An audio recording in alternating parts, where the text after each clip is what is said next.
চললাম ছোট মাসির বাড়ি। এই যে ছুরি নিয়ে নিয়েছি, কচু ডাঁটা কাটবো। কচু ডাঁটা হয়েছে, জায়বু চিংড়ি মাছ নিয়ে আসছে। আমার চটিটা কোথায় গেল?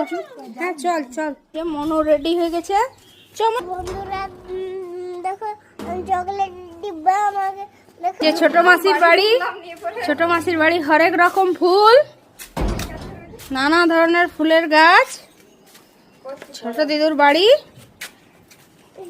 ছোট মাসি শাশুড়ি। এই যে ছোট মাসি, এই ছোট দিদুর বাইরেই রয়েছে নানা ধরনের গাছ। সজনা গাছটা কিন্তু মাসি খুব সুন্দর হয়েছে, এবারে বান্দরে একে নির্মূল করে নাই। সজনা গাছের শাক আমাদের পাড়তে হয় না, বান্দর আমাদেরকে পেড়ে দিয়ে যায়। আর এই দেখো কচুর একদম জঙ্গল হয়েছে। তারপর এদিকে ডাঁটা হয়েছে, কুমড়ো ডাঁটা এখন হতে থাক, পরের বার কুমড়ো ডাঁটাকে দেখা যাবে।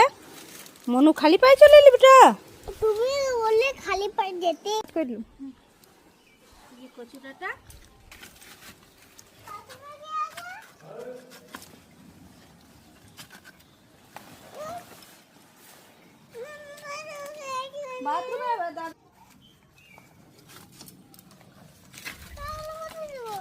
পাগুলো ধুবি। ওই বাইরে একটা কল ছিল যে,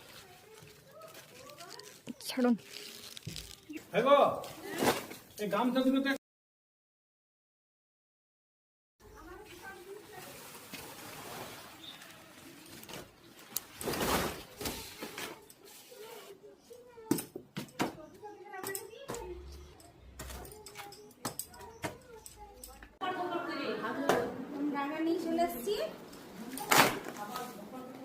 তো এদিকে আমার কচু শাক কাটা হয়ে গেছে, আর এখানে কড়াইয়ের মধ্যে আগে মাছ ভাজা হয়েছে, ওই জন্য কড়াইটা একটু কালো হয়ে আছে। কাতলা মাছও রান্না করলাম, পরে আপনাদের ওই রেসিপিটা দেব। আর এখন এখানে চিংড়ি মাছগুলোর মধ্যে নুন হলুদ মাখিয়ে মাছগুলো একটু লাল লাল করে ভেজে নেব। আর ভাজা হয়ে গেলেই এই মাছের ওপর কাঁচা পেঁয়াজ দিয়ে দেবো। তারপর ভালো করে এই মশলাটা কষিয়ে নেব, একটু ভাজা ভাজা করে নেব। এর উপর টমেটো, তারপর একটু মশলা আর একটু আলু সেদ্ধ থেতলে থেতলে দিয়ে দিলাম, যাতে রান্নাটা একটু বেশি হয়। কারণ ও বাড়ি দেব, একটু বাবাদের বাড়ি দেব, আর আমি একটু নিয়ে যাব আইসির বাবার জন্য। আর এখানে এভারেস্টের চিকেন মশলাটা দিয়ে দিলাম, এটা খুব ভালো হয়ে যায়, টেস্ট চলে আসবে। আর এখানে কচুলতিটা আমি জল ঝরিয়ে নিচ্ছি, ভালো করে চিপে চিপে জলটা ফেলে দেব।